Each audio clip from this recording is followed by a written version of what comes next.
काभ्रेको नमोबुद्ध नगरपालिका 2 मा बुच्चाकोट स्थित बीपी राजमार्गमा भएको बस दुर्घटनामा 8 जनाको मृत्यु भएको छ भने 16 जना घाइते भएका छन्।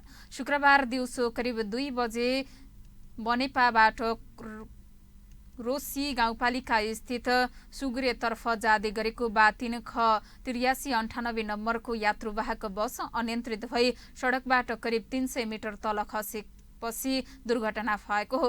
दुर्घटनाका बेला बसमा चालक सहित 24 जना सवार रहेको बताइएको छ। दुर्घटनामा 8 जनाको घटनास्थलमै मृत्यु भएको प्रहरीले जनाएको छ।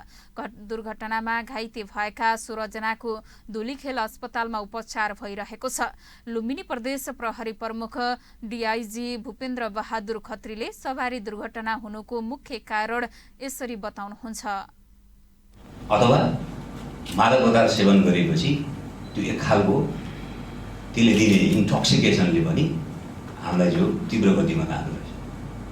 त्यसकारण त्यो चिजहरूलाई हामी कसरी घटाउन सक्छौँ, त्यो गर्नु हुँदैन भन्ने कुरालाई हामी कसरी सम्झाउन सक्छौँ।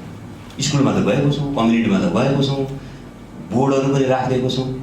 ट्राफिकले इन्फोर्स गर्न बाटोमा चाहिँ लिगार गनहरू मापसेहरू रेडलाइजर गरेर चेक गरिरहेको छ, तर घटिरहेको छ, बढिरहेको छ।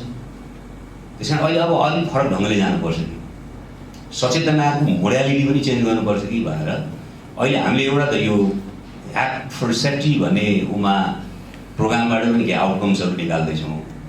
दोस्रो अहिले हामी जुन जनचेतनामूलक भन्छौँ सेन्सिटाइज गराउने प्रोग्रामहरूलाई पनि फरक ढङ्गबाट।